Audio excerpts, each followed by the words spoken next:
Big बॉसच्या घरामध्ये इथे धनंजय म्हणतोय की फॅन्सच्या अतिप्रेमामुळे फ्रस्ट्रेट होतं, पण तो असं का म्हणतोय चला तर बघूयात। तर इथे पुरुषोत्तम दादा, घनश्याम, डीपी, अंकिता डिस्कस करत असतात। पुरुषोत्तम दादा अंकिताला विचारतात की तुझं गाव कोणतं, त्यावरती ती सांगते देवबाग, आणि घनश्याम तिला दोनदा विचारतो तुझा तालुका कोणता ताई, त्यावरती ती सांगते की सिंधुदुर्ग। त्यानंतर इकडे डीपी मध्येच म्हणतो की एकदाही घरला बोलवलेलं नाही, पण ती काय काय करत विचारत असते तेवढ्यात तो म्हणतो अगं तुला मी एकदाही घरला बोलवलं नाही, जाता जाता ये म्हणून सांगितलेलं एवढेच, पण मी देवबागमध्ये असते कुठे असं तिनं सांगितलं।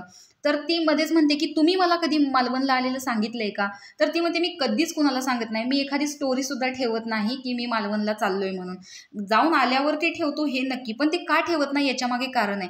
कारण एखाद्या गोष्टीची आपण स्टोरी ठेवली ना, 11 लाख फॉलोअर्स आहेत तर ते 11 लाखातल्या सगळ्यांचं प्रेम आहे असं नाही, पण 100-500 लोक त्या भागातली असतात आणि ते नक्की आवर्जून तिथे येतात। आणि अंकिता सांगते की ते जेवल्याशिवाय तर पाठवतच नाहीत असा मला तर एक्सपिरियन्स आहे। त्यानंतर ती उठून जाते।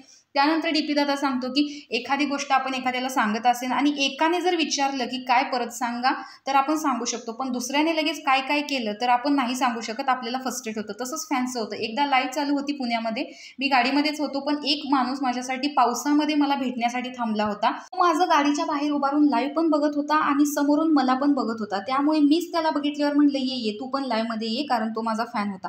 आता काही गोष्टी अशा घडतात, मग अति जर हे प्रेम झालं ना फॅन्सचं, त्याच्यामुळे फ्रस्ट्रेट व्हायला होतं। आपला जो एक प्रायव्हसी टाइम आहे तो राहत नाही, त्याच्यामुळे मी कधीच टाकत नाही की मी कुठे चाललोय, जाऊन आल्यावर टाकतो की मी तिथे जाऊन आलो। तर डीपी दादाचं हे म्हणणं तुम्हाला पटलं की नाही हे कमेंट बॉक्समध्ये नक्की सांगा, आणि अशाच अपडेटसाठी आपल्या चॅनेलला नक्की सबस्क्राईब करा। तोपर्यंत बाय बाय।